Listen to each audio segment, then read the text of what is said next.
Hola, ¿qué tal? Bueno, mi nombre es Débora Cohen, soy abogada, me especializo en sociedades y bueno, la idea es contar un poco, conversar y brindarles herramientas para poder entender cómo es desde lo jurídico una asociación civil, una entidad y cuáles son las cuestiones, las obligaciones legales que tienen y cuáles son las cuestiones a atender y a prestar atención especialmente para poder preservar la integridad de la persona jurídica, que sería la asociación, la institución, la entidad, y la de los voluntarios que las dirigen, y también la de los dirigentes, la de los directores ejecutivos y demás que llevan adelante su tarea. Primero definamos un poco qué es una persona jurídica. Las personas, nosotros somos personas físicas, tenemos derechos y obligaciones. Una persona jurídica es una ficción que la ley reconoce a una agrupación de personas dadas determinadas circunstancias y que puede ser titular de derechos y de obligaciones y ejercer una actividad lícita en nombre propio. Es decir, la responsabilidad no se le imputa a las personas que forman parte de esta entidad, que sería la asociación, sino que es la asociación la titular. Así puede ser, por ejemplo, titular de un inmueble, puede contratar empleados, puede desarrollar una actividad perfectamente lícita, siempre que actúe en el marco de lo que la ley le establece. La limitación, de alguna manera, y la gran diferencia que tiene la persona jurídica, a diferencia de la persona física, es que puede actuar en el marco de su competencia, es decir, de lo que esté definido en su objeto social. Entonces, si yo tengo una asociación civil que se va a dedicar a preservar el medio ambiente, bueno, puede realizar todas las actividades lícitas y todas las actividades de medios para cumplir con sus fines específicos, pero va a estar definido por su objeto social la posibilidad de actuar. La posibilidad de asociarse está reconocida por todas las constituciones modernas y también por los tratados internacionales, con lo cual la vinculación que cada Estado tiene respecto de las asociaciones civiles es diferente según su normativa propia, según su idiosincrasia, según su momento histórico. Y también las concepciones, digamos, jurídicas tienen que ver con las concepciones ideológicas de cada país. Es muy interesante ver que en los distintos países de América Latina el Estado tiene una relación bastante diferente y podemos fijar incluso una gradualidad con respecto al control o a la libertad que reconoce a su creación, a su funcionamiento. Por ejemplo, en la Argentina hay un sistema de autorización administrativa. ¿Qué quiere decir? Que quien constituye una persona jurídica para que pueda ser titular de derechos y obligaciones y tener, digamos, un ejercicio propio y autónomo, tiene que pedir una autorización a la autoridad administrativa. Hace muchos años la otorgaba por decreto el presidente de la Nación, pero bueno, ya desde hace mucho tiempo existe la Inspección General de Justicia, que es el organismo administrativo específico que se ocupa de otorgar la personería jurídica, algo así como el nacimiento de la persona, se otorga por una resolución del inspector general. Así como tiene la posibilidad de otorgar esta personería, tiene la fiscalización permanente de su funcionamiento, es decir, de la vida de la asociación, que por ejemplo para reformar su estatuto tiene que pedir la autorización, tiene que notificar por supuesto las nuevas autoridades y demás. Y al tener la fiscalización permanente también tiene la posibilidad de retirar esa personería en caso, bueno, de irregularidades, de denuncias, después de un proceso, digamos, de investigación, pero siempre es administrativa la posibilidad de retirar esta autorización. Esto sería en Argentina. Después hay otro sistema que podemos poner como ejemplo Brasil, que tiene un régimen de registro que es mucho más, le reconoce una mayor autonomía a la persona jurídica en el sentido de que puede existir, puede conformarse solamente con los límites, por supuesto, de que tenga un fin de bien público y que no tenga fines ilícitos y que no se dedique de actividades paramilitares, dice la normativa de Brasil, como un límite extremo en el caso de que no sería viable. En este caso solamente hay que presentar la documentación para que el Estado lo registre. Y en el caso extremo de retirar esa personería se tiene que hacer por orden judicial, lo cual implica un control mucho, digamos, más limitado que el de Argentina. Siguiendo en esta progresión, podemos hablar de Chile, que en su normativa más moderna tiene una regulación muy liberal, donde reconoce también la autonomía, la posibilidad de que se constituyan libremente. El único límite para retirar la personería también por orden judicial sería que esté incurriendo en delitos tipificados en el Código Penal, pero el régimen es de mucha más autonomía y libertad y expresamente establece la no injerencia del Estado en la vida interna de las asociaciones. El caso de Venezuela, bueno, la normativa más moderna de los años 2009-2010, limita mucho, digamos, la posibilidad de asociarse y la subsume a los órganos del Estado, según, digamos, la rama a la que se dedique. Y en relación a las fundaciones especialmente, establece una norma que dice que tiene la supervigilancia, porque bueno, hay una mirada como muy de mucha fiscalización y control en relación a este punto. Hablemos un poco de las características de las asociaciones civiles. En principio, como hablamos recién del objeto, la asociación civil debe tener un fin de bien público. Esto la diferencia de una sociedad comercial, donde la finalidad no tiene por qué cumplir un fin de bien público, sino simplemente tiene una finalidad lucrativa. Otra de las características de la asociación civil es que debe no perseguir fines de lucro. Esto no significa que no pueda tener una actividad lucrativa, sino que significa que no hay dividendos ni ganancia para repartir entre los socios. Hay instituciones que son, por ejemplo, en Argentina, los clubes de fútbol, que son asociaciones civiles, que tienen un manejo, digamos, de millones diarios a través de la compra de jugadores, derechos, digamos, de la emisión de partidos de fútbol y demás, con lo cual tienen actividad totalmente lucrativa y comercial. El punto es que todo lo que sea ganancia siempre se reinvierte, digamos, en función de su fin específico y definido una vez más, como dijimos, por su objeto. Otra de las características de la asociación civil es que el Estado, al reconocerlo, puede otorgarle exenciones impositivas, es decir, que no le va a dar el mismo tratamiento desde el punto de vista impositivo, fiscal, que le da una sociedad comercial, porque se supone que de alguna manera está tercerizando o delegando parte de su finalidad propia, que es el bien común. Un ejemplo puede ser, una entidad que tiene un comedor, digamos, donde presta ayuda a sectores necesitados o atención médica o demás, que son funciones propias del Estado, pero que se ejercen en forma a través de estas entidades. Siguiendo con las características de las asociaciones civiles, podemos decir que pueden definirse en función de sus propios intereses o de su propia pertenencia, ya sea religiosa o por una afinidad, por un hobby. Puede definir en su estatuto quiénes van a ser sus asociados, que son sus miembros. La característica más clara de la asociación civil es que es una entidad de tipo democrática. ¿Qué quiere decir? Que el gobierno, la autoridad, está dada por la asamblea de socios. Todos los socios activos definidos en su estatuto son los que anualmente van a participar de la asamblea convocada, que es la asamblea ordinaria, en la cual aprueba las cuentas, la gestión de la comisión directiva o del consejo directivo, renueva las autoridades o no, digamos, elige a sus autoridades y de esta manera es el verdadero, órgano de gobierno de la asociación civil. Es importante aclarar que cuando hablamos de una entidad de tipo democrática y de la asamblea de socios, estamos hablando de la validez legal de la toma de decisiones.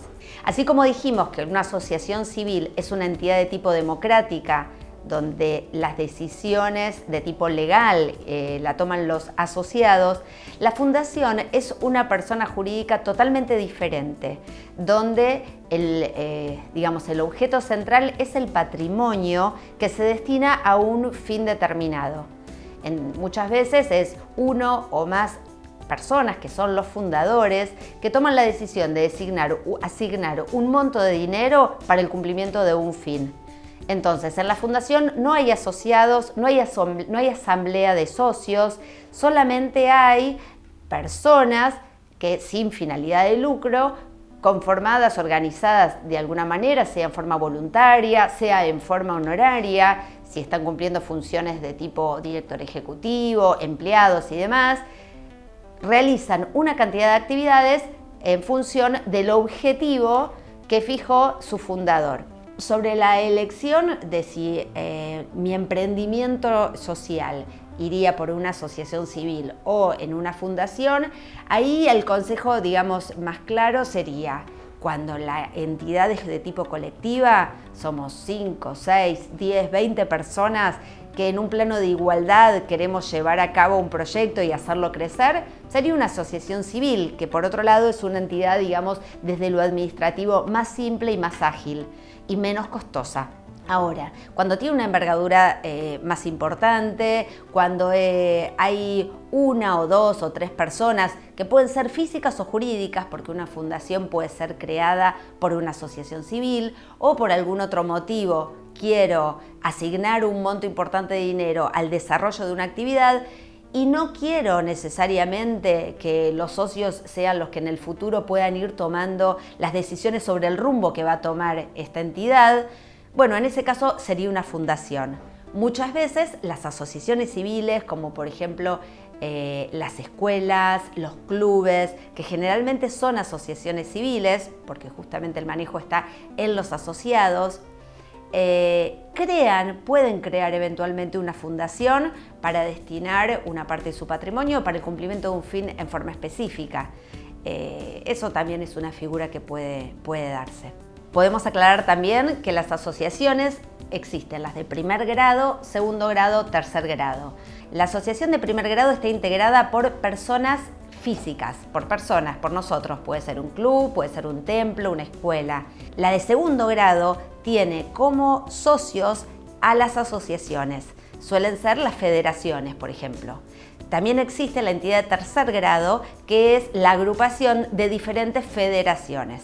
La intención es brindarles una caja de herramientas. ¿Cuáles serían las preguntas que nos interesarían o que deberían hacerse en relación a los aspectos legales de su entidad desde el lugar en el que estén parados? Por ejemplo, ¿qué obligaciones debería cumplir mi asociación frente a los órganos públicos?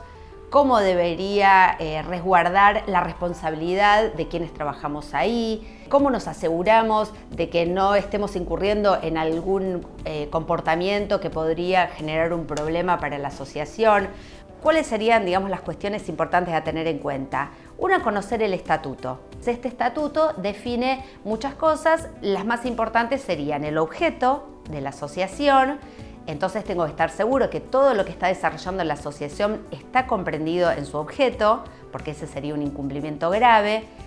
Después define, que también es muy importante, la calidad del socio activo. Puede ser, por ejemplo, tener más de 18 años, puede ser en las entidades más religiosas, puede ser pertenecer a la religión judía e incluso muchas veces puede definir las características la característica ideológica de la entidad está definida por la definición incluso de pertenecer a la religión judía o puede ser simplemente profesarla o practicarla, depende, como decía, la ideología de esa entidad. Puede ser un requisito para ser socio activo ser presentado por dos socios activos que ya integren y esta es una manera también de regular y de algún modo de controlar el acceso y la pertenencia. Varios elementos que según el concepto ideológico de la entidad, definen al socio activo. Luego el socio activo tiene sí o sí que pagar una cuota social para integrar la asociación, porque se entiende que la asociación subsiste en base, puede ser a donaciones, a aportes del Estado, pero sí o sí uno de los elementos tiene que ser el pago de la cuota social. Con lo cual, lo que le da la posibilidad al socio activo de ser parte de la asamblea, de aprobar, como dijimos, la gestión y los balances, y de elegir a las autoridades y, en definitiva, tener la fuerza legal para, para definir y para delimitar los destinos de la asociación de la que forma parte y de la que es dueño, podemos decir entre comillas, es que esté al día en la cuota social, que no haya sido sancionado y demás, y todas estas características definen que esté dentro del padrón, que quiere decir que en la próxima asamblea va a poder participar y que debe ser convocado a esa asamblea, porque si no, esa asamblea no va a tener validez. Otro de los elementos para tener en cuenta es que las asociaciones tienen que llevar todas sus decisiones más relevantes a través de actas que deben ser copiadas en los libros rubricados. Una de las maneras en que los miembros de comisión directiva preservan su responsabilidad es justamente compartiendo la toma de decisión. Otro de los elementos muy importantes en función de la responsabilidad de los directivos es entender cuáles son las decisiones que pueden ser tomadas por la comisión directiva y cuáles son las decisiones que necesitan del respaldo de una asamblea específica. El caso más claro sería una reforma de estatuto. Puede haber circunstancias por las cuales este se deviene anacrónico o necesita ser actualizado. Se puede convocar una asamblea con el recaudo de convocar personalmente, según la manera de convocatoria que establezca el estatuto, a todos los asociados, plantear la reforma que necesitan hacer y es el ámbito donde se aprueba. Pienso que todo directivo o director ejecutivo o coordinador o persona que trabaje en un ámbito de una asociación civil debería tener en cuenta cuáles son los asesoramientos profesionales que requiere para resguardar la integridad, para evitar complicaciones, para poder elegir el camino más fácil frente a cada circunstancia. Y acá surgen dos elementos. Por un lado, el asesoramiento legal, que es un poco todo lo que estuvimos charlando y compartiendo, que básicamente tiene que ver con mantener las presentaciones, que ordena el ente regulador al día. Eso le da, como un signo de salud a la asociación frente al organismo que va a controlarlo. El otro, que es muy relevante, es obviamente el área contable. Muchas de las entidades, como dijimos antes, tienen una exención impositiva, que es la posibilidad de no pagar el impuesto a las ganancias. Frente a un emprendimiento, que es una consulta que recibo muchas veces, tenemos una idea, tenemos un concepto o venimos trabajando en el desarrollo de alguna actividad de tipo social, y es muy importante acá asesorarse en cuáles son las posibilidades, cuáles son las opciones para elegir la persona jurídica que se adecue más a lo que uno está haciendo. Mi primer consejo siempre es, cuando tenemos una idea y somos un grupo de personas, mi consejo generalmente es que empiecen a funcionar. El peso administrativo que implica formar una persona jurídica nueva, asesorarse, pagar honorarios a profesionales, pagar los trámites, muchos de estos instrumentos hay que hacerlos por escritura pública. Esto implica como una carga administrativa y también económica que muchas veces puede hacer naufragar el proyecto. Existe la posibilidad de asociarse libremente, de crear una sociedad de hecho o incluso una asociación civil, aunque no esté inscripta. Se puede funcionar, la única salvedad sí sería la dimensión que tenga, porque por lo menos en la Argentina, mientras no está reconocida por el Estado, la responsabilidad se imputa personalmente a las personas que lo integran. Entonces ahí sí tendría el resguardo de no contraer obligaciones, de no contratar empleados y distintas, cuestiones que podrían, llegado el caso, ir en contra de los intereses de quienes lo integran. La intención de todo esto que estuvimos charlando fue poder brindarles herramientas, poder transmitir algunos conceptos básicos, definiciones y sobre todo entender que no estamos hablando cuando hablamos de estatutos, de papeles, de libros, no son cosas muertas que están ahí en un cajón y ajenas a la cotidianeidad, sino que por el contrario, cuanto más integrado esté al día a día de la asociación, de la entidad, más saludable va a ser su funcionamiento. Me parece que lo importante es que todo el tiempo tengamos una interacción entre lo que debe ser o lo que está escrito y lo que efectivamente es, para mantener entidades vigentes, actualizadas y vivas.